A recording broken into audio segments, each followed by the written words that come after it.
فرض عین ہے، فرض عین، جیسے نماز پڑھنا فرض عین ہے، روزہ رکھنا فرض عین ہے، زکات دینا فرض عین ہے، اسی طرح قرآن کریم کو پڑھنے کا صحیح طریقہ سیکھنا یہ بھی فرض عین ہے۔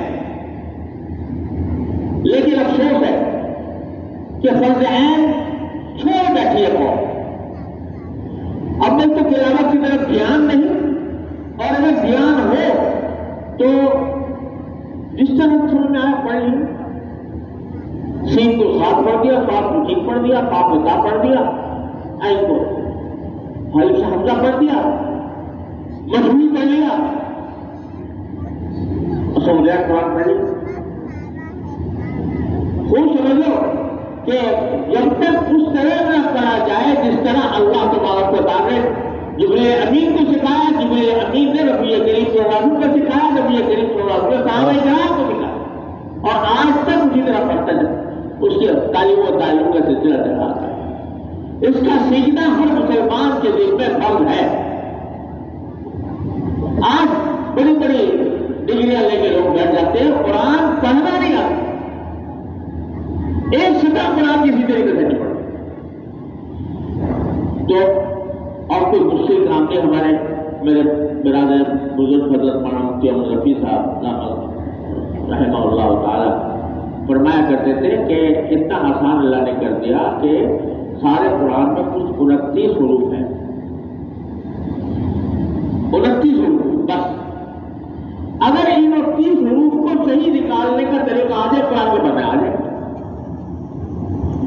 اگر آدمی ہر روز ایک حرف کو پڑھنا سیکھ لے صحیح طریقے سے، عین کس طرح نکلتا ہے، ضا کس طرح نکلتی ہے، لا کس طرح نکلتی ہے، وہ سیکھ لے، ایک مہینے کے اندر پڑھا درست ہے۔ لیکن توجہ نہیں، فکر نہیں، اس لیے پڑھنا ہی نہیں، پڑھنا ہے نہیں، سننا ہے نا، جب تراویح ہوگی تو سن لے گا، پڑھنے کی ضرورت نہیں، لہٰذا اس کی فکر بھی۔ اس کا نتیجہ یہ ہے کہ ساری زندگی اس فرض عین کی ادائیگی سے محروم رہتی ہے قوم۔ یہ قرآن اللہ تعالیٰ نے نازل کیا تھا، اس کا پہلا حق قوم ادا نہیں کر رہی، تو بتاؤ یہ مسائل نہیں آئے گا تو کیا ہوگا، یہ آلام نہیں آئے گا تو کیا ہوگا۔ یہ جو ہم روز اپنے حالات کا شکوہ کرتے ہیں، یہ نہیں ہوگا تو کیا ہوگا جب قرآن کو چھوڑ بیٹھو گے، جب نبی کریم صلی اللہ علیہ وسلم قیامت کے دن یہ فرمائیں گے کہ اے میرے پروردگار، میں نے اس قوم نے قرآن کو پیچھے ڈال دیا تھا، یہ شکایت کریں گے اللہ تعالیٰ کے حضور۔ جیسے قرآن سیکھے پہ ایسے نہیں ہے، یہ نعمت اللہ تبارک و تعالیٰ نے عطا فرمائی تھی، جس کی حفاظت کا ذمہ لیا تھا، جس بچوں سے جس کی حفاظت کروائی، اس کے ساتھ یہ شروع کہ اس کا پہلا حق دینا نہیں ہوتا۔ تو اس ملک میں تو ہم بہت کر لیتے ہیں، تقریبیں بھی ہو جاتی ہے، تقریریں بھی ہو جاتی ہے، ختم بھی ہو جاتے ہیں، لیکن جو کرنے کا کام ہے اس کی طرف توجہ نہیں ہوتی۔ آج یہ ارادہ لے کے اٹھے کہ قرآن کو صحیح پڑھنا چاہیے۔ الحمدللہ کسی بھی جہاں آدمی کوئی رہتا ہے اس کا قریب کوئی نہ کوئی مسجد ہوگی، کوئی نہ کوئی مکتب ہوگا، اس کے ذریعے قرآن کریم کو صحیح پڑھنا سیکھیں اور صحیح پڑھنا سیکھ کر یہ فریضہ اپنے اس فریضے کی ادائیگی کریں۔ دوسری بات یہ کہ قرآن بے شک تلاوت بہت اہم فضیلت کی چیز ہے، لیکن صرف تلاوت کے لیے نہیں آیا تھا، قرآن سمجھنے کے لیے بھی تو آیا تھا۔ کوئی ہدایت کا پیغام اللہ نے بھیجا تھا، ہدایت کا طریقہ کار ایسا نے ہمارے سمے عطا فرمایا تھا۔ ساری زندگی گزر جائے کبھی یہ فکر ہی نہ ہو کہ کوئی کے دیکھے ہے کیا اس میں،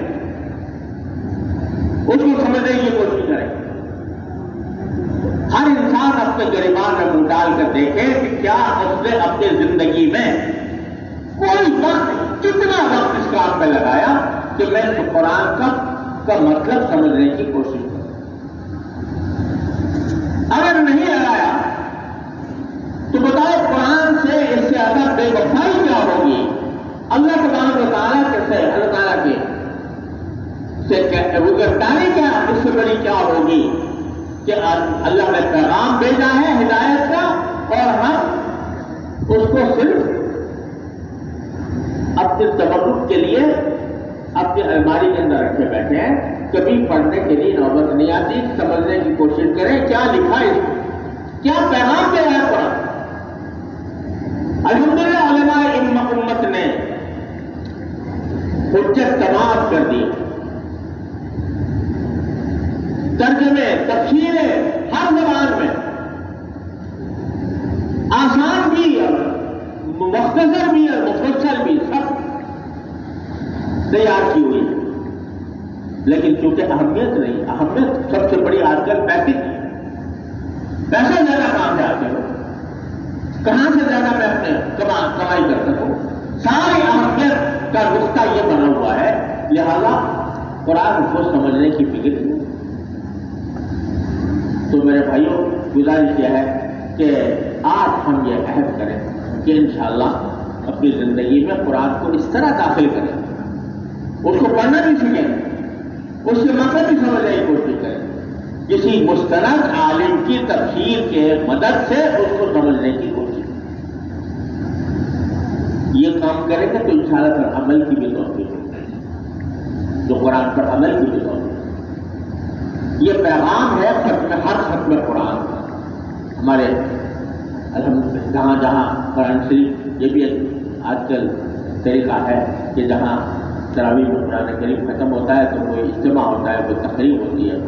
اس کا ایک پیغام ہے کہ قرآن کو پڑھنا سیکھو, قرآن کو سمجھنا سیکھو, قرآن کو صحیح سمجھنے کی کوشش کرو, صحیح پڑھنے کی کوشش کرو.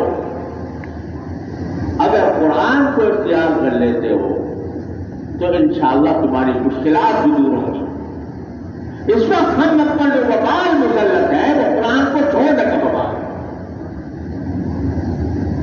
تو اس کی فکر کے ساتھ آج ہمیں ہونا چاہیے. اللہ تبارک تعالیٰ میں کیوں بھائی کرو یہ کام نہیں, اس کی کوشش عزم کرو اس بات کا آج ہی سے کہ انشاءاللہ ہم قرآن کریم کے لوگوں کو ادا کرنے کی کوشش کریں. اور بھائی اللہ تعالیٰ نے قرآن کریم کی خاصیت یہ بھی رکھی ہے اور بزرگوں سے منقول بھی ہے کہ قرآن کریم جب جس کی مجلس میں پورا ہوتا ہے تو دعا بھی قبول, اللہ تعالیٰ دعا کے قبول فرماتے ہیں. اجابت دعا کا خاص امکان ہے, کمال ہوتا ہے, یا امید ہوتی ہے. لہذا یہاں پر ہم مل کے دعا بھی کر لیں. ہم بہت سارے مسائل کا شکار ہیں. پوری بحثت امت ایک ایسے منجھار میں پڑی ہوئی ہے جس سے نکلنے کا راستہ نظر نہیں آتا. تو دعا کریں تمام مسائل کے لیے, سب مل کے دعا کریں. 3 مرتبہ صلی اللہ علیہ وسلم شریف پڑھنے پر دعا کریں. اللہ